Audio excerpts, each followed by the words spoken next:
नमस्कार दोस्तों। तो स्वागत है आपका अपनी एजुकेशन पॉइंट एकेडमी के यूट्यूब चैनल पर। हम देख रहे थे दिल्ली पुलिस के कुछ प्रैक्टिस सेट हमने चला रखे थे, किस प्रकार से मैथ के प्रैक्टिस सेट करते जाएं बार बार ताकि हमारी जो दिल्ली पुलिस की तैयारी है वो बेहतर से भी बेहतर होती जाए और एक अच्छे मुकाम तक हम हासिल कर पाएं कि 15 में से 15 क्वेश्चन आराम से अटेम्प्ट कर पाएं और 15 में से 15 नंबर भी हमारे आ जाए। इस प्रकार के लिए मैं कुछ क्वेश्चन लेकर आ रहा हूँ। जैसे जिस प्रकार मैंने पीछे की क्लासों में लेके आया था उसी प्रकार कुछ क्वेश्चन लेके आया हूँ। ना तो ज्यादा बड़ी क्लास करेंगे ना ही ज्यादा छोटी क्लास करेंगे। हिसाब की मतलब कि इस प्रकार से क्लास करेंगे कुछ कंसेप्ट उसमें क्लियर होते जाए, हमारे की जो कंसेप्ट हैं वो रिवाइज होते जाए। इंपॉर्टेंट कंसेप्ट है।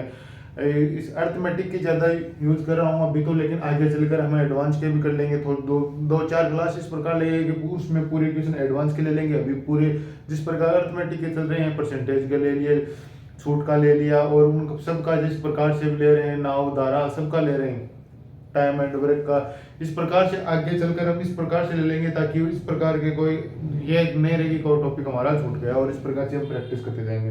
तो चलो आज शुरू करते हैं आज की क्लास की किस प्रकार से हम इसमें कि नया टॉपिक है। जैसे आज का क्वेश्चन देखते हैं कि क्या क्वेश्चन है।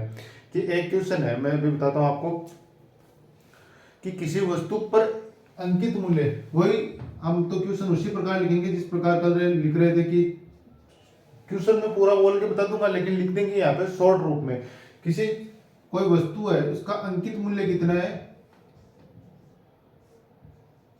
वस्तु का अंकित मूल्य हमें दिया गया है कि वस्तु का अंकित मूल्य है 560 रुपए। ये क्या हो गया, मार्केटिंग प्राइस। अंकित मूल्य कितना हो गया, 560 रुपए।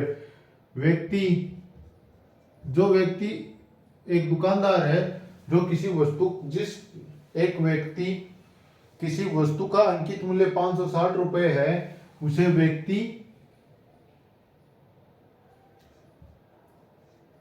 15% की छूट पर बेचता है।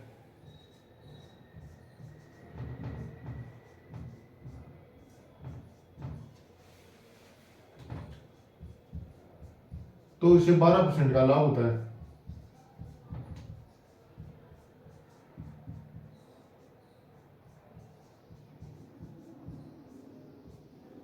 सीपी ज्ञात करो, वस्तु का सीपी ज्ञात करो।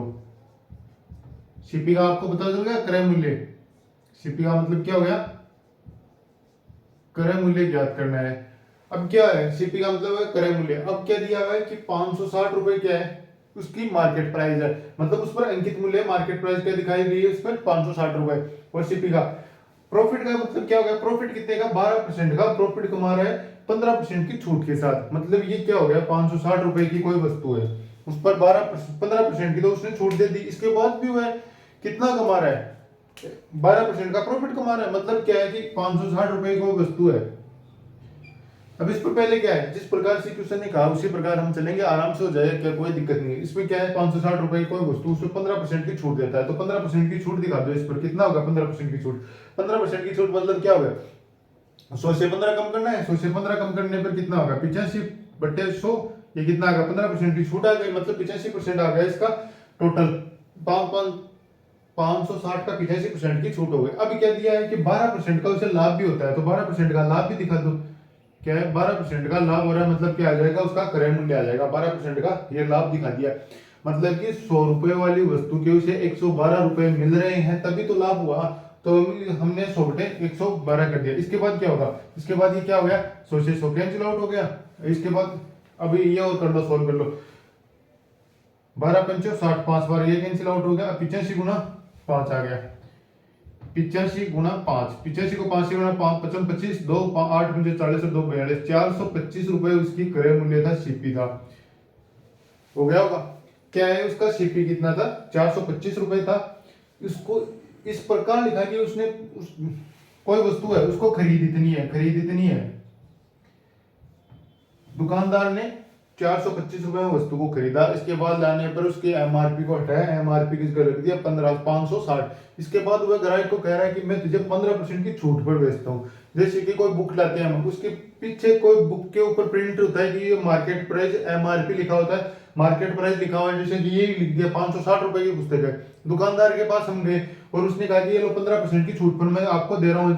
क्या करेगा दुकानदार, 15% की छूट दिखाएगा आपको और ये कर देगा, ये कर दिया 5 दूनी 10, इसको 28 26 दूनी 52, 28 दूनी 56, ये कितना हो गया 5 से कटने पर 5 एकम 5 13 पंचो, ये कितना हो गया 5 एकम 5 3 5 7 पंचो 35, 17 गुना 28 कितना हो गया 17 एकम 28 गुना 56 58 7 8 56 का 6 5 70 6 110 17 8 ठीक 102 17 7 119 17 8 156 15 बच गया 17 दूनी 34 34 और 10 44 44 और 5 49, वह हमें कहेगा 496 रुपए, मतलब आप 500 रुपए मेरे को दे दो, मैं आपको इस पर 15% की छूट दे रहा हूँ और ये इस प्रकार से हमारे पास चलेगा। अब क्या है, ये वस्तु तो उसके पास 425 रुपए की आई थी, उसने हमसे ले लिए 500 रुपए, और हम ये भी खुश हो रहे हैं कि हमसे इसने छूट भी दी हमें, फिर भी वो प्रॉफिट कितने का कमा रहा है, इस वस्तु पर 12% का प्रॉफिट कमा रहा है। इस प्रकार के क्वेश्चन इसी प्रकार करो जिस प्रकार ये किया है, देखो एक लाइन में इसका आंसर आ गया। इस प्रकार के क्वेश्चन ये हो गया। इसके बाद देखते हैं आगे का कोई प्रॉफिट लॉस का, और इस प्रकार से ही कोई क्वेश्चन देखते हैं।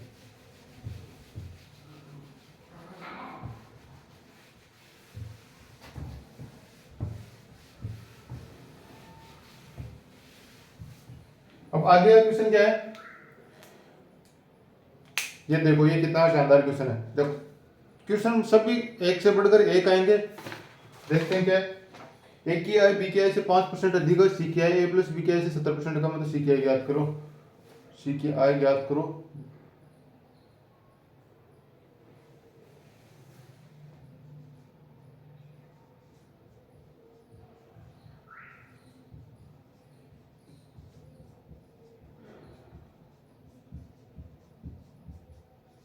पांच % अधिक है, ए की आई है बी की आई से 5% अधिक है,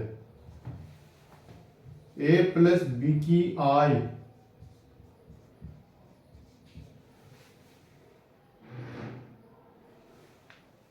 सी की आई से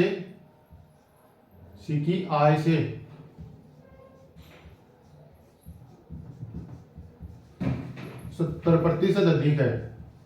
कितनी अधिक है, 70% अधिक है। ए प्लस बी की आई है वो सी की आई से 70% अधिक है, मतलब ये मान लो कि सी की आई है वो ए प्लस बी की आई से 70% कम है या अधिक है। अगर ए प्लस बी की आई को ज्यादा मानते हो, कहने का क्या मतलब है, ए प्लस बी की आई इसमें ज्यादा हो गई। अब क्या है कि सी की आई बी की आई से कितनी अधिक है या कम है,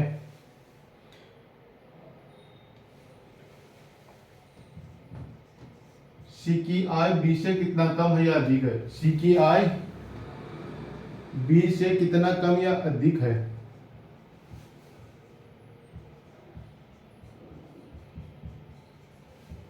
ये क्वेश्चन है। अब इस क्वेश्चन में क्या है, कुछ नहीं है इस क्वेश्चन में, ये देखते क्वेश्चन होता ना जी, इसमें इतना टाइम देखते, मैंने इतनी देर में क्वेश्चन लिखा, आप क्वेश्चन कर दोगे, क्या है इसमें, कुछ नहीं है। ये क्या है, ए की आई है बी की आई से 5% अधिक है, 5% अधिक है मतलब ए और बी है, ए और बी 5% का मान कितना हो गया, मतलब 1/20 हो गया, 5% का मान 20 हो गया, 1/20 हो गया, 5% का मान कितना हो गया 1/20, 1/20 हो गया, तो क्या है 5% मतलब अधिक है। ए की आई बी की आई से 5% है, ए की आई अधिक है मतलब 20, अगर बी का मान 20 है तो एक का मान कितना हो गया 21, अपने आप ही हो गया। क्यों हो गया, क्योंकि ये 5% अधिक है, इस प्रकार 5% अधिक हो गया। अरे जिस प्रकार जितना अधिक करना है, जैसे 5% अधिक करना है तो इसमें ये जोड़ दो 5% अधिक होगा। और इसमें ये करता है कि ए की आई बी की आई से 5% कम है तो कितना एक घटाना पड़ता है, एक घटाना पड़ता है तो कितना आ जाता है 19 आ जाता है, 20 की जगह 19, 21 की जगह 19 आ जाता है। अब क्या है, ए प्लस बी की आई सी की आई से 70% अधिक है। क्या कहा है कि ए प्लस बी की आई है वो सी की आई से 70% अधिक है। या इस प्रकार कर लो इस क्वेश्चन को, या इस प्रकार कर लो, इक्वेशन एक ही है कि इस प्रकार लिखा है कि सी की आई ए प्लस बी की आई से 70% कम है, अधिक की जगह कर दो कम है। यह है क्वेश्चन तो कि सी की आई ए प्लस बी की आई से 70% कम है। 70% का मतलब कितना हो गया 7/10। अरे किसी वस्तु 100 रुपए की, अगर 100 किसी वस्तु की मार्केट प्राइस है, मतलब कि कोई 100 रुपए की वस्तु है, उसका 70% कितना हो गया 70/100 ही तो करना है, तो 100 से 100 कैंसिल आउट, कितना हो गया 70 हो गया। अब कितना है कि किसी 70% कितना हो गया, मतलब 7/10 ही तो हो गया, 7/10 ही तो हो गया, मतलब ये आ गया 7/10। कोई भी वस्तु उसका 70% कितना आ गया 7/10 आ गया। अब क्या है, ये कितना आ गया इसका कितना है 70% कम है। 70% का मतलब कितना है 70% का मतलब ये 70% कम है, तो कम कर दो 100 में से 70 कम करने पर कितना हो गया 30% हो गया। तो ये कितनी होगी 3/10 हो गया। ये इसी प्रकार का होगा 3/10 होगा, मतलब ये टोटल कितना होगा a प्लस बी की टोटल आय कितनी हो गई 41 है। 41 का 10 30 70% कम है, मतलब 41 का 3% है। 41 का 3% निकाल दो, 41 का 3% निकाल लो, आराम से निकल जाएगा। क्या होगा कुछ नहीं, इसमें 41 का 3% निकालना है, 41 का 30% निकालना है। ये क्या है 41 है, 41 का 30%। अगर इस प्रकार नहीं निकले, अगर आप देखते निकाल दो तो कोई दिक्कत नहीं है। 41 का 30% निकालना, 41 का 30% निकालो तो कितना आ रहा है 12.3 आ रहा होगा। क्यों 41 3 एकम 3 और 4 3 12 और पॉइंट लग गया, ये आ गया। तो कितना हो गया a प्लस बी का मान कितना हो गया 41 और सी का मान कितना होगा 12.3 हो गया। अब क्या है 41 और 12.3 और ए और बी और सी का अलग अलग मान आ गया। अब क्या है सी की आय बी से कितना कम या अधिक है, सी की आय बी से कम है या अधिक है। पहले तो ये देख लो सी की आय कम होगी, सी की आय कम होगी तो कितनी कम है, ये देख लो कितनी कम है, मतलब बी से कितनी कम दिखाई दे रही है हमें कि 8 पॉइंट ये 7.7 तो कम है, बटे कितनी किससे 20 से कम है 7.7, तो इसी परसेंटेज में निकाल दो। ये लो 0 से 0 गए 5 गया। अब इसको मल्टीप्लाई कर दो, मल्टीप्लाई करने पर क्या होगा 7 पंजो 35, 35 का 5 आ गया, पॉइंट का पॉइंट आ गया 3 7 5 35 3 38, मतलब 38.5% सी की आय बी की आय से कम है। सी की आय है वो बी की आय से 38.5% कम है। अब समझ में आ गया क्या है ए की आय बी की आय, सी की आय हमने निकाल ली। सी की आय कितना दिया था 70% कम है, 70% कम है ये, अगर ये दिया हुआ है कम है तो कितना आएगा इससे 70 से कम करना पड़ेगा। 70 से क्या है 100 में से 70 कम करने पर कितना आ गया 30 आ गया। तो यहाँ पे आ गया 41 का 3/10 निकाल दिया तो कितना आ गया 12.3 आ गया। अब देखते हैं आगे का क्वेश्चन क्या है।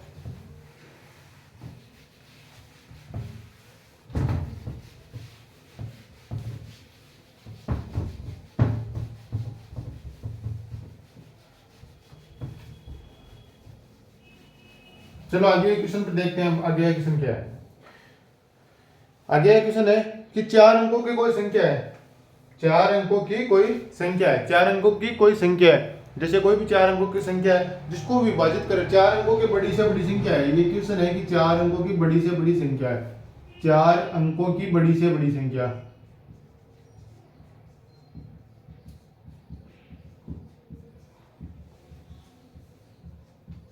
चार अंकों की बड़ी से बड़ी संख्या जो 4 8 15 और 17 से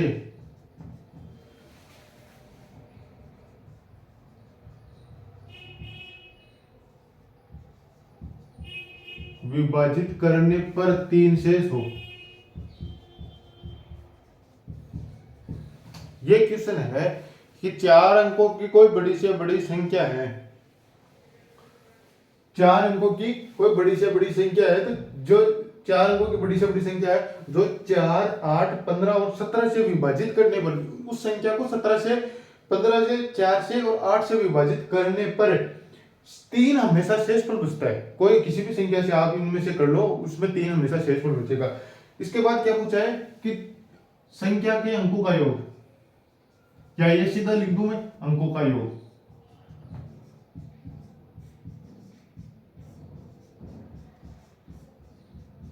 ये लो क्वेश्चन आ गया कि संख्या के अंकों का योग। अब क्या है इस क्वेश्चन में क्या करना है, इस क्वेश्चन का तरीका क्या है, वही तरीका है जो मैंने पहले भी आपको बता दिया है। क्या है इसका, क्या है एलसीएम लेना। एलसीएम क्या है 4 8 और 15 17 है, मतलब 4 अंकों की बड़ी से बड़ी संख्या है। 4 अंकों की बड़ी से बड़ी संख्या कौन सी हो गई, यही तो हो गई। अब इसमें क्या है कि इसमें से 4 का भाग देने पर क्या 3 शेषफल बच रहा है, नहीं बच रहा, मतलब हमें निकालनी पड़ेगा। और निकलेगी किस प्रकार से, 4 अंकों की बड़ी से बड़ी संख्या क्या है, जो संख्या दी है इनको सबसे कौन सी वो संख्या होगी जो इनको लगा, इन संख्याओं से कोई किसी भी संख्या से डिवाइड करके देख लो, चाहे उसका शेषफल या 0 है, एक इसका गुणनखंड कौन सा होगा। इसका मतलब एलसीएम निकालना है कि 4 8 15 और 17 संख्या का एलसीएम निकालना है। एलसीएम निकालेंगे तो क्या होगा, इनका 4 और 8 का एलसीएम कितना आ गया 8 आ गया, 8 और 15 का एलसीएम कितना हो गया 8 गुना 15 120 हो गया, 120 गुना 17 आ गया 17, मतलब ये आ गया इनका एलसीएम। एलसीएम ये आ गया तो एलसीएम कितना हो गया 120 गुना 17, एलसीएम कितना हो गया 0 70 दूनी 34 3 17 20 2040 एक ऐसी संख्या है जिसको किसी संख्या से भी भाग दे लो जैसे उसमें शेषफल हमेशा 0 आएगा। और हमें क्या दिया है कि उस संख्या में भाग देने के बाद से विभाजित करने पर 3 शेष हमेशा बचता है, 3 शेष बचता है। मतलब 2043 एक ऐसी संख्या है जिसमें जैसी कोई भी संख्या का भाग देके देख लो, इनमें से हम हर संख्या में उसमें 3 शेषफल बचेगा। लेकिन अभी क्या करना है, हमें ये नहीं किया है कि ये संख्या, अब ये देखते तो आंसर आ जाता, अंकों का योग भी पूछता तो 4 3 7 और 2 9 आ जाता, कोई दिक्कत नहीं। लेकिन क्या कहा है कि 4 अंकों की बड़ी से बड़ी संख्या, मतलब बड़ी से बड़ी निकालनी है। तो अब क्या करें, ये कितनी है, इसको 5 से भाग देने पर 1000 मतलब 5 अंकों की चली जाएगी। इसमें क्या करें, 4 से गुणा करो इस संख्या को, मतलब इसका मल्टीप्लाई होगा, चाहे 1 हो 2 हो 3 हो 4 हो 5 हो 7 हो 8 हो 10 हो, कोई भी संख्या हो इसका मल्टीप्लाई होगा। अब 4 सबसे बड़ी से बड़ी संख्या वो बन रही है जिसका हम क्या करें, 4 बड़ी से बड़ी संख्या वो बन रही है जिससे क्या है, जैसे कि आ गए 0 4 चौक 16 और आ गए 4 दूनी 8 800, मतलब 81 60 मतलब 8160 एक ऐसी संख्या है जिसको किसी भी इस संख्या में से किसी भी संख्या से विभाजित करने पर हमेशा शेषफल 0 बच गया है। अब इसमें क्या है, 3 शेषफल भी बचे, तो क्या हो गया 8163। अब इस संख्या के अंकों का योग कर दो, जो हमें क्वेश्चन में पूछा है वो हमें पता चल जाए। अंकों का योग या तो ये पूछ लेगा कि वो संख्या कौन सी है, तब तो ये नहीं निकल जाएगा। अगर ये नहीं पूछे और ये पूछ ले अंकों का योग, तो ये निकाल लो, 6 4 10 10 8 18 मतलब 18 अंकों का योग होगा, 18 उस संख्या के अंकों का योग होगा।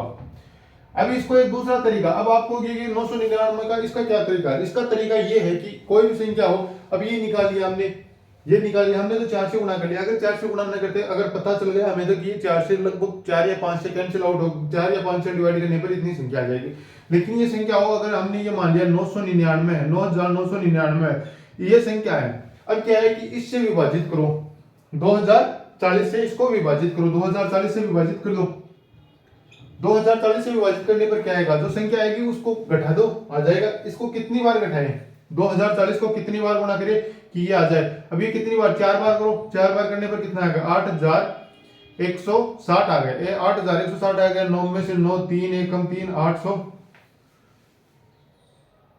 हाँ 3 8 1 18 1839 आ रहेगा। ये देखो इसको माइनस करना है, 9 में से 0 गया 9 आ गया, 9 में से 6 गया 3 आ गया, 9 में से 1 गया 8 आ गया, 9 में से 8 गया 1 आ गया, मतलब 1879 एक इसमें शेषफल बच गया। हाँ 1839 एक शेषफल बच गया, 39 79 नहीं 39 एक शेषफल बच गया। अब इसको 999 से घटाओगे तो यही संख्या प्राप्त होगी, इसमें से इसको घटाओगे तो ये ही संख्या प्राप्त होगी, क्योंकि ये आपको एक बाकी का एक रूल भी बताया हुआ है कि घटाने पर जो संख्या नीचे वाले दोनों संख्या उनका योग करो तो वापस वो ऊपर की संख्या आ जाएगी। अब इसमें ये शेषफल बचा, इस शेषफल को इसमें घटाना होता है, इससे घटाने पर जो संख्या हमारे पास प्राप्त होती है वही तो उसका संख्या का वो क्या होता है, क्या कहते हैं उसको, क्या वही संख्या हमें प्राप्त होती है। अब क्या 8160 और संख्या प्राप्त हो गई, इससे भी यही प्राप्त हो रही है, इससे भी, इसलिए हमने सीधा सीधा 4 से गुणा कर लिया, मल्टीप्लाई कर लिया, मल्टीप्लाई करने के बाद इसके अंकों का योग हमें प्राप्त हो गया। इसी प्रकार ये समझ में आ गया होगा। अब इसके बाद आगे वाले क्वेश्चन पर चलते हैं, किस प्रकार का आगे का क्वेश्चन आए और उसको किस प्रकार से हम कर सकते हैं। तो आगे का क्वेश्चन देखने के लिए 1 सेकंड का टाइम लगेगा, थोड़ा बोर्ड साफ कर लेते हैं।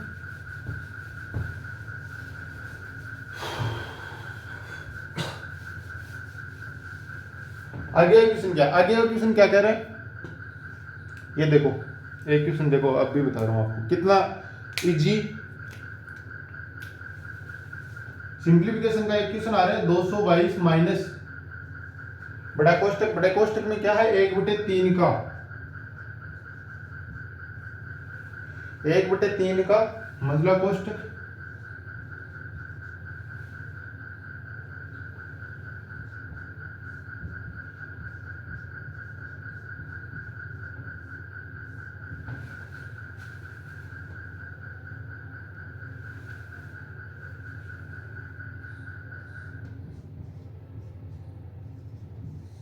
ये क्वेश्चन है। अब इसको सिंप्लीफाई करना है। अब इसको सिंप्लीफाई किस प्रकार करेंगे, ये देखो तरीका, इस प्रकार से करना है। करना क्या है, इसमें क्या लगेगा, बोर्डमास का रूल लगेगा, क्या लगेगा, बोर्डमास के रूल से ही इस क्वेश्चन को सोल्व करना है। ये हमेशा याद रखना, अपने दिमाग में बैठा लो ये बात कि आपको कोई सपने में भी पूछ ले कि सिंप्लीफिकेशन का क्वेश्चन किस प्रकार करना है, तो आपको सीधा ये बताना बोर्डमास के रूल से करना है। चलो अब बोर्डमास का रूल तो सबको आता ही होगा, अब आगे करते हैं इसको सोल्व। अब क्या है, बाढ़ लगा है, बाढ़ लगाने का मतलब क्या हुआ, इसको पहले सबसे पहले इसको सोल्व करने के 8 में 16 और 1 17 आ गया, 17 आ गया, 56 में से 17 जाने पर कितना बच गया, 56 में से 16 गया कितना आ गया 40, 40 में से गया, मतलब इसका टोटल का मान कितना आ गया 39 मान आ गया, टोटल का मान 39 आ गया। 56 माइनस 17 करके देख लो, अगर 56 माइनस 17 करके देख लो 39 आ गया। अब 39 को 42 से ऐड कर दो, 39 को 42 से ऐड करना है, 39 को 42 से ऐड कर लो, 9 और 2 11, अब इतने का मान आ जाएगा, 9 और 2 11 का 1 आ गया, 4 3 7 और 1 8 आ गया। अब इसको इससे जोड़ दो, ऐड कर दो टोटल को ऐड करेंगे मतलब कितना हुआ 108 और जोड़ दो, 108 जोड़ने पर कितना मान आ रहा है, नहीं पहले ये क्या होगा का है, बीच में क्या है ये इतना हो गया, इतना होने के बाद इसको 108 को छोड़ो, 108 को छोड़ना पड़ेगा, क्यों छोड़ना पड़ेगा, क्यों 108 का है 1/3 का, पहले ये करना पड़ेगा क्योंकि बोर्ड मास में क्या आ गया बी का मतलब है ब्रैकेट, ब्रैकेट को सोल्व करने के बाद क्या आ गया को मतलब का मतलब क्या है गुणा करना है, इसको गुणा करना है 39 प्लस कितना आ गया 42, 39 और 42 का मान कितना होगा 81, 81 1/3 गुणा 81 27 और 27 81 मतलब 27 हो गया, 27 प्लस 108 करना पड़ेगा। अब ये ब्रैकेट के अंदर है, इसका मान ये करना पड़ेगा, ये करने पर कितना आ गया 222 माइनस का कितना हो गया 27 प्लस 108, 27 प्लस 108 आ गया तो 222 माइनस 7 और 7 14, 14 और 1 15, 15 का 5 हाथ 1 3 1 135 ये आ रहेगा। इसको सॉल्व करने पर आराम से कर लो, आराम से कर स्टेप बाय स्टेप चलोगे तो कोई गलती नहीं होगी, क्यों नहीं होगी क्योंकि 8 और 9 कितना मान होगा 17, 17 ये हमने 17 ले लिया मतलब इसका काम हो गया, इसका काम हो गया तो ब्रैकेट छोटे ब्रैकेट के अंदर ही चलना, छोटे ब्रैकेट में क्या है 56 में से 17 जाने पर कितने बचा 39, 39 और ब्रैकेट छोटा ब्रैकेट कैंसिल पूरा हो गया, सोल्व हो गया। अब क्या बचा 39 है छोटे ब्रैकेट का मान, इसके बाद क्या मजले कोष्टक में ले लिया 42 और 39 का योग कर दिया, 42 और 39 का योग करने पर कितना आ गया 81 आ गया, 81 मतलब कि 1/3 का 81 है, 1/3 का गुणा कर दिया 81 से कितना आ गया 27 एकम 27 27 54 27 81 आ गया, 27 आ गया प्लस 108 आ गया। ये हमारे के बड़े ब्रैकेट का बड़े ब्रैकेट का मान कितना आ गया 135 आ गया। टोटल हमें 122 में से इसको घटाना है, 122 में से इसको घटाएंगे तो कितना बचेगा 122 में से 135 उठाओ 5 7 5 12 12 और 1 8 7 87, ये टोटल मान कितना आ गया 87, इसका आंसर आ गया। अब तो समझ में आ गया होगा। इसके बाद देखते हैं आगे का क्वेश्चन इसी प्रकार का, कोई एक दो क्वेश्चन और देखते हैं इसी प्रकार के शानदार शानदार क्वेश्चन देखते जाएंगे और इनका आंसर निकालेंगे। मैं जितनी देर में क्वेश्चन लिखूं उतनी देर में आपका आंसर आ जाना चाहिए।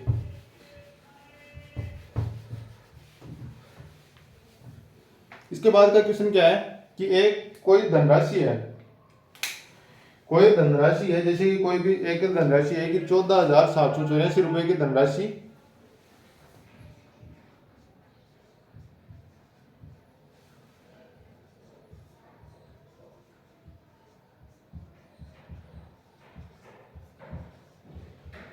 ए बी सी और डी में बांटी जाती है। ए बी और सी और डी में बांटी जाती है। इसमें क्या है कि ए अनुपात ए और बी का अनुपात कितना दिया हुआ है, ए और बी का अनुपात हमें दिया है 2:3 कि ए और बी के बीच में 2:3 में बी अनुपात सी का मान दिया है हमें कितना दिया 2:7, बी और सी का मान हमें दे दिया कि 2:7 के अनुपात में बांटी जाती है, 2:7 के अनुपात में बांटी जाती है। सी अनुपात और डी का मान दिया है हमें कितना दिया है 3:5, तो डी की राशि ज्ञात करो, ये हमें पूछा है। तो डी की राशि ज्ञात करो कि डी की कितनी राशि हमें प्राप्त हुई, डी को कितनी राशि प्राप्त हुई। अब इस प्रकार के क्वेश्चन को किस प्रकार सोल्व करना है, मतलब इसका ए अनुपात बी अनुपात सी अनुपात डी अगर हमें पता चल जाए तो उसको हम इसके बराबर कर देंगे, इनके अनुपात का योग करके इसके बराबर कर देंगे, प्रत्येक की राशि हमें प्राप्त हो जाएगी। तो सीधा निकाल लो, ए अनुपात बी का मान हमें दिया हुआ है, बी अनुपात सी का हमें दिया हुआ है, सी अनुपात डी का हमें दिया, तो हम निकालेंगे ए अनुपात बी का मान कितना है 2:3, अरे 2:3 ही तो है, ये रहा। अब इसका क्या है बी अनुपात सी का मान क्या है, बी अनुपात सी का मान आएगा 2:7, आ गया नहीं है आगे। इसके बाद क्या है 3:5, बी सी अनुपात डी का मान आ गया 3:5 है, ये भी हमें प्राप्त हो गया। इसके बाद क्या करना है, इसके बाद कुछ नहीं करना, ये पड़ोसी को उधार देता जाएगा और पड़ोसी इसके उधारी से काम चलाता जाएगा। ये कितना आ गया उधार देने पर कितना आ गया, इधर भी आ गया और इधर भी आ गया। अब ये कितना देगा 7, इसके पास है ही 7, तो ये 7 ही तो उधार देगा। ये अपने पड़ोसी को उधार दे दिया, इसने क्या है इसने अपने पड़ोसी को उधार दे दिया, 3 ने अपने पड़ोसी को उधार दे दिया। अब इसमें एक संख्या देख लो जो हर रो यानी इसमें कट रही हो। अब क्या 3 है, इसमें कट रहा है, इसमें कट रहा है, इसमें कट रहा है और इसमें कट रहा है, मतलब 3 को कैंसिल आउट कर दिया। अब क्या है, 7 को 5 से गुणा करने पर कितना प्राप्त हो रहा है, 35 प्राप्त हो रहा है। 7 को 3 से गुणा करने पर क्या आ रहा है, 21।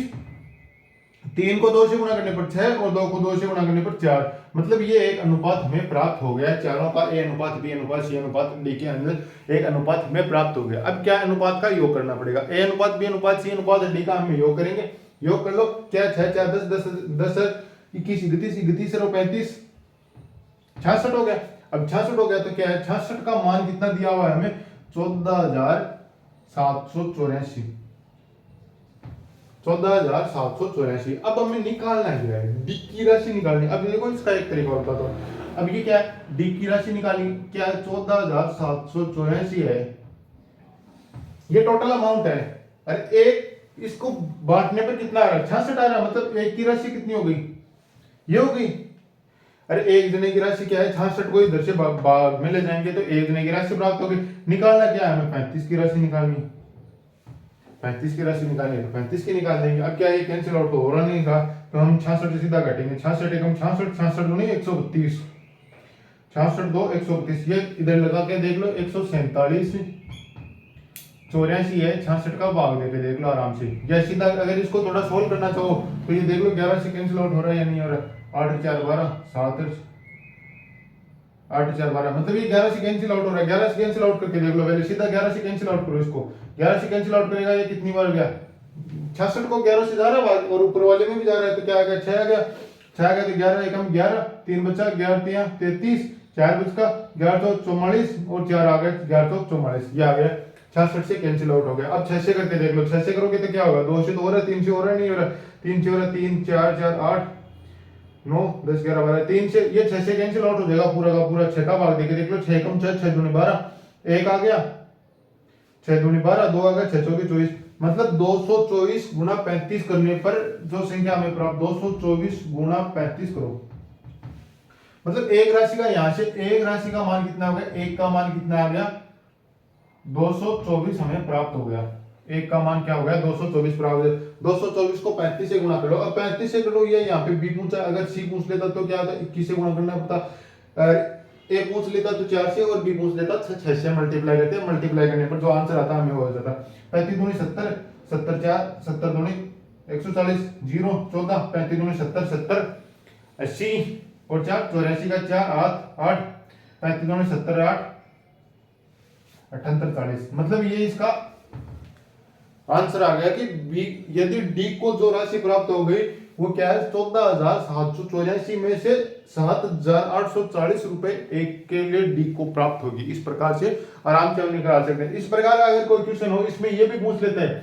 कि क्या है कि सी की राशि बताओ, तो सी की राशि याद करने के लिए क्या करना है, सी की राशि याद करने के कुछ नहीं करना, 224 जो हमें 66 का मान कितना प्राप्त होगा, इनका योग अगर हमें प्राप्त हो गया, अगर ये मान अगर हमें प्राप्त हो गया, एक का मान 224 जो हमें प्राप्त हो रहा है, यदि ये हमें प्राप्त हो गया तो उसका मान सी का निकालेंगे, बी का निकालेंगे, ए का निकालेंगे, कोई भी संख्या हो उसका हम मान निकालेंगे कि किस उम्मीदवार को कितनी मात्रा में उसको प्राप्त होगा, ये हम निकालेंगे। ये हमने निकाल लिया। इसके बाद देखते हैं आगे का क्वेश्चन।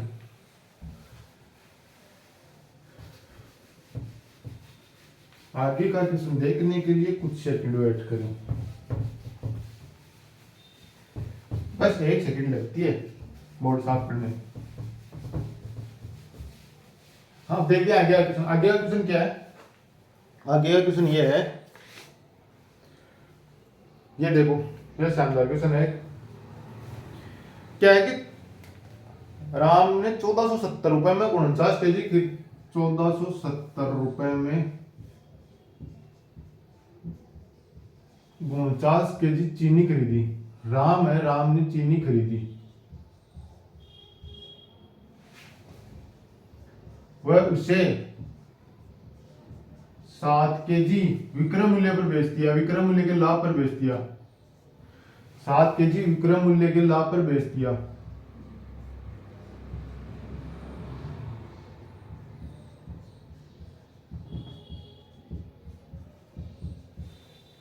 तो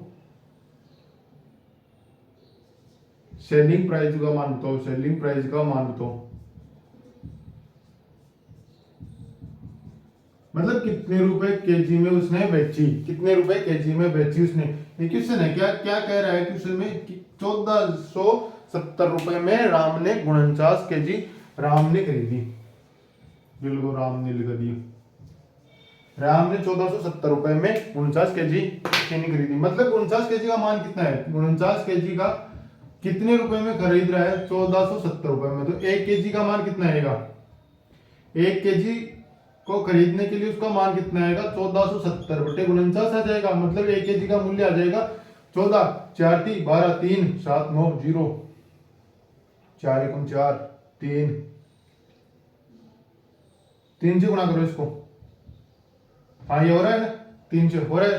49 को 3 से गुणा करने पर कितना आ रहा है, 49 से कम 49, 49 तो नहीं 98, तो 49 थी 147, मतलब कितना आ रहा है, बराबर आ गया 30। 30 1 केजी का आ गया 30 रुपए।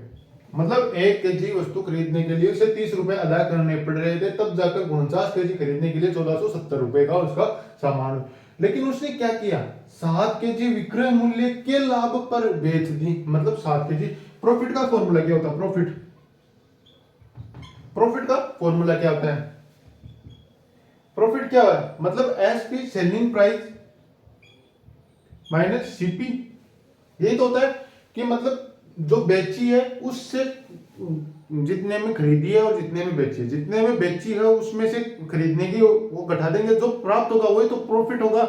मतलब अरे हमने 5 रुपए की कोई चीज को खरीदा, उसको 10 रुपए में बेच दिया, तो हमें प्रॉफिट कितने का होगा, 5 हुआ। किस प्रकार हुआ कि 10 रुपए के अंदर बेचा 5 रुपए में खरीदी हुई चीज को, तभी तो 5 हमें प्राप्त हुआ। इस प्रकार देख लेते हैं। तो छिपी और प्रॉफिट, प्रॉफिट हमें कितना हुआ 7 केजी, 7 केजी विक्रय मूल्य पर, मतलब 7 एसपी के बराबर हमें प्रॉफिट हुआ।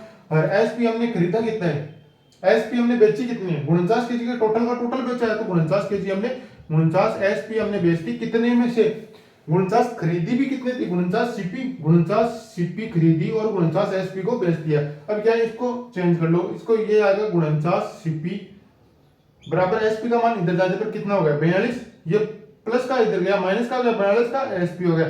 तो सीपी बटे एसपी का मान कितना आ गया, सीपी बटे एसपी 42 बटे 49, 7 × 42, 7 × 49, ये लो 6:7 आ गया।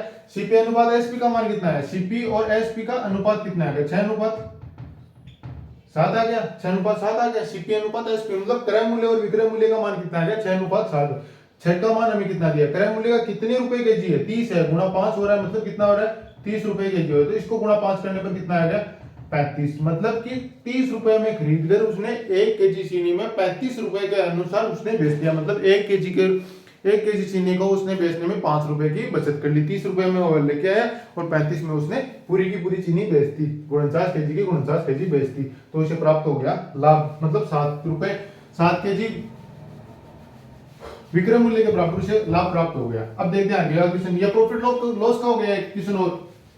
इसके बाद देखते हैं आगे का क्वेश्चन है जो क्या है, टाइम एंड वर्क का भी आएगा। आगे का क्वेश्चन है जो टाइम एंड वर्क का है, देखते हैं उसका क्वेश्चन।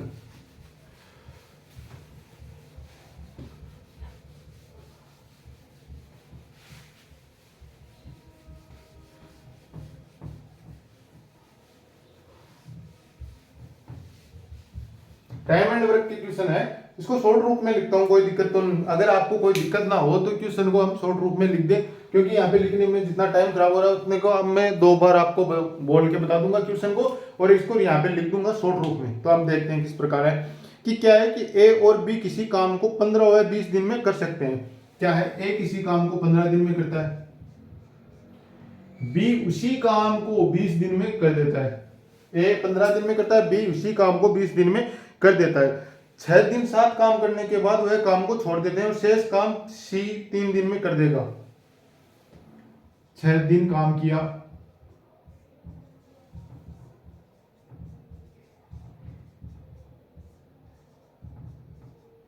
बाद में बचा काम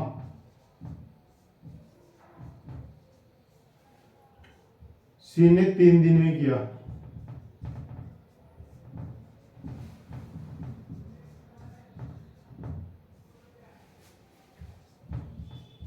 तो सी द्वारा काम का 2/5 भाग कितने टाइम में होगा,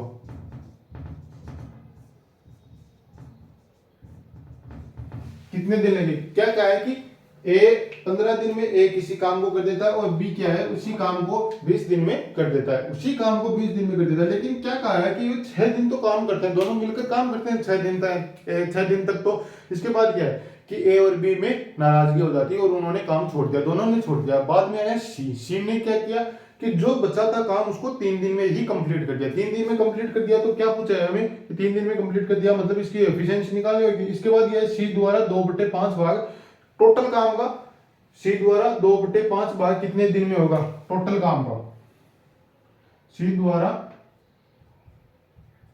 टोटल काम का,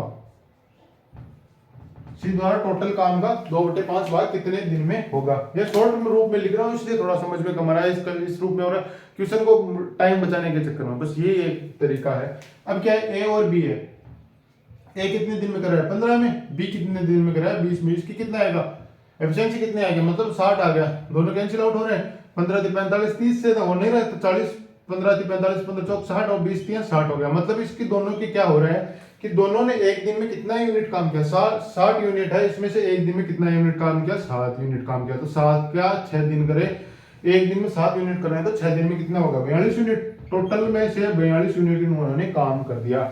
शेष कितना बचका 42, 60 में से 42 जाने पर कितना बच गया 18 यूनिट, सी द्वारा 18 यूनिट 3 दिन में कर दिया गया। तो इसकी एफिशिएंसी क्या आ गई 6 यूनिट पर डे,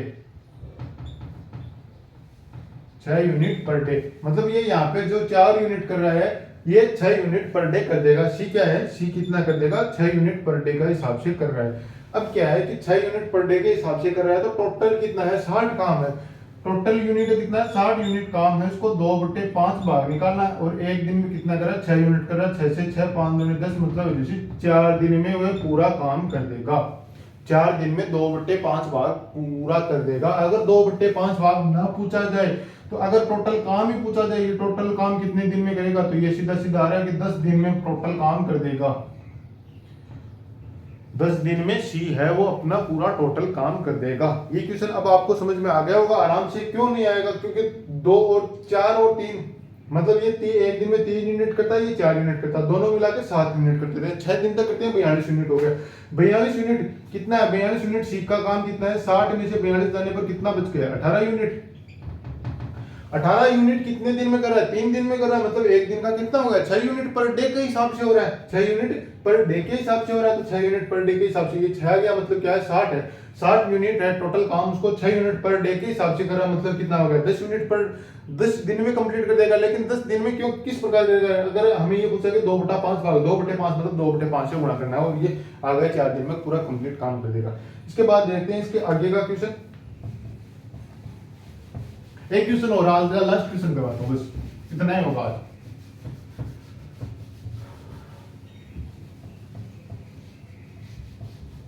ज्यादा नहीं कराऊंगा कि आपको कि हाँ लेक्चर बैठ गया 1 घंटे क्लास लगा दी 2 घंटे क्लास लगा दी, इतना इतना करते जाओ, आप अपनी तैयारी करते जाओ। बस तैयारी के अंदर ये है कि आप इतनी क्लास देख ली तो आप में क्या हो जाएगा कि हाँ ये एक क्लास पूरी हो गई, बस इससे अपने कंसेप्ट क्लियर हो जाएंगे, वापिस जो हमने पढ़ा है वो कंसेप्ट क्लियर हो जाएंगे। अब क्या है कि चलो एक एडवांस मैथ का भी लेकर आया हूं। क्या है कि एक बेलन के वक्र पृष्ठ का क्षेत्रफल दिया है,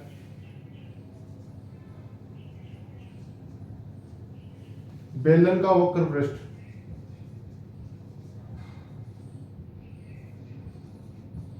बेलन के वक्र पृष्ठ का क्षेत्रफल हमें दिया है, कितना है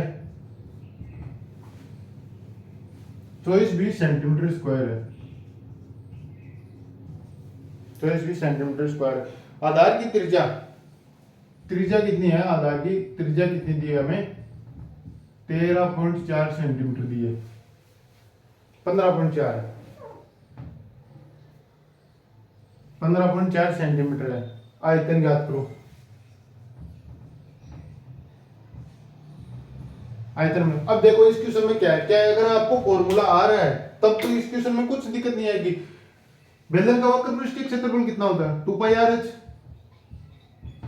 बराबर 2420 दिया हमें, तो 2πr(h) 2 का मान 2 हो गया, पाई का मान कितना हो गया 22/7 हो गया, r का मान कितना है 15.4 आ गया, h का मान हमें पूछा दिया नहीं है तो हम निकाल लेंगे इससे 2420 आ गया। अब क्या है, 7 से कितनी बार कैंसिल आउट हो रहा है, ये देखो कैंसिल आउट हो रहा है, 7 एकम 7, 7 दूनी 14, 2 बार हो रहा है, 22 बार हो रहा है, 22 बार हो रहा है। तो क्या है कि 22 से 22 कितनी बार हो रहा है, 22 एकम 22, 22 दूनी 22 एकम 22, 22 एकम 22, 2 से 2 22 एकम 22, 110 बार कैंसिल आउट हो रहा है। अब क्या है 2 से ये कितनी बार हो रहा है, 55 बार में। तो h का मान कितना आ गया, 55/2.2 बराबर आ गया, ये कैंसिल आउट हुआ, इधर आ गया 550, 5/50/2 आ गया, मतलब आ गया h का मान कितना आ गया, 25 सेंटीमीटर। h का मान कितना आया, 25 सेंटीमीटर। h का मान अगर 25 सेंटीमीटर आ रहा है तो क्या है, आयतन, आयतन कितना होता है, आयतन वॉल्यूम कितना होता है, बेलन का वॉल्यूम कितना होता है, pi r square h, pi r square h. Pi का मान कितना हो रहा है, 22/7 हो रहा है। आर का मान कितना हो रहा है, आर का मान कितना दिया हमें, 15.4 दिया, 15.4 गुना 15.4 हमें दिया, मतलब 15.4 का स्क्वायर निकालना है, 15.4 का स्क्वायर निकालना है। एच का मान हमने निकाला, अभी कितना आया, 25 आ रहा है, 25 आ रहा है। अब 7 से काटने पर कितना हो गया, ये अभी जो हमने काटा था वो आ गया 22, 22 गुना 22 को करने पर कितना आएगा, 484, 48.4 आ जाएगा, क्योंकि इसको इससे गुणा करने पर एक संख्या पहले हमें दशमलव लगाना पड़ेगा, ये लगा दिया। अब इसको 25 को इससे गुणा कर दो, 25 एकम 25, 25 4, 25 चौक 100 पॉइंट, 25 का 5 से गुणा करने पर 25 पंजे 100, 25 125 और 10 135, 13 25 35, 35 और 3 38। अब 385 को 484 से गुणा करना पड़ेगा। 385 को 484 से गुणा करने पर कितना आएगा, 4 5 चौक 20, जीरो का आ गया, मतलब जीरो तो कैंसिल आउट हो गया, पॉइंट के बाद क्या आएगा 8। अब मैं एक तरीका और बता देता हूं, 484 है, 484 को 385 से गुणा करना है, 385 को इसको गुणा करने का आसान सा तरीका बताता हूँ। पहले क्या है, 5 को 4 से गुणा करो, 5 चौक 20, 20 का बिंदु आता है कि 2। अब क्या करना है, इन दोनों को आपस में गुणा करना, मल्टीप्लाई करना है, 8 को 5 से और 8 को 4 से, 8 पंजे 40 और 8 चौक 32, 32 इन दोनों को जोड़ना है, गुणा करने के बाद क्या करना है, जोड़ना है, 8 पंजे 40, 8 चौक 32, 40 और 32 का कितना मान हो गया, 40 और 32 कितना हो गया, 40 और 32 कितना हो गया, 72, 72 और 2 जो शेष पर बचा था वो लगा दिया, 74 हो गया, 74 का 4 आ गया, हाथ लगी 7। अब इन दोनों को गुणा करो, इन दोनों को गुणा करो, इन दोनों को गुणा करो और इसका योग कर दो, कितना हो गया, 520 और 20 4 3 12, अंटी अंडा 64, ये कितना आ गया, 4 2 6, 6 2 8 1 9, 9 और ये जो 7 शेष पर बचा वो लगा दिया, कितना हो गया, 103 हो गया, 103 में से 3 यहाँ पे रखा, 10 शेष पर बच गया। अब इसके बाद क्या करना है, इन दोनों को गुणा करो और इन दोनों को गुणा करो, 8 चौक 32, 8 चौक 32 और 8 16 8 3 24, 8 चौक 32, 8 को सीधा 7 से इन दोनों को जोड़ के ये कर लो कि 8 को गुणा 7 किया, 8 और 7 56 हो गया, 56 और 10 कितना हो गया, 56 और 10 66 हो गया, 66 का 6 आ जाएगी 6। अब क्या करना है, 4 को 3 से 4 3 12, 12 और 6 18, ये मान आ गया, इन दोनों का गुणा करने पर 18,634 30 40, मतलब एक पॉइंट ये दशमलव है तो यहाँ पे ये पॉइंट लगा दिया, मान आ गया इतना, 18,634 सेंटीमीटर क्यूब उसका मान आ गया, उसका वॉल्यूम आ गया, आयतन आ गया। इसी प्रकार और भी आप क्वेश्चन कर सकते हैं, ये तो फॉर्मूला है, इसमें तो कुछ नहीं है, थोड़ी सी कैलकुलेशन थी बस, और कुछ नहीं था। इसका भी मैंने शॉर्ट तरीका बता दिया, एक ही लाइन में आंसर निकालने का सबसे आसान तरीका ये है कि 3 अंकों की कोई भी संख्या उसका गुणा इस प्रकार कर सकते हैं। इसी प्रकार अगर क्वेश्चन कल भी लेकर आऊंगा और डेली लगभग रोज लेकर आ रहा हूँ इसी प्रकार के क्वेश्चन की हर बार। अभी जैसे कि आज मैंने ये क्वेश्चन पहली बार ये अरिथमेटिक के अलावा अगर एडवांस मैथ का कोई क्वेश्चन डाला है इसमें प्रैक्टिस सेट में। इसी प्रकार के हम और भी क्वेश्चन देखते हैं, कल से हमने और भी क्वेश्चन अलग अलग तरीके के लेके आएंगे। अगर ये वीडियो समझ में आए तो लाइक जरूर करें और चैनल पर पहली बार हो तो फॉलो जरूर करके जाएं। धन्यवाद।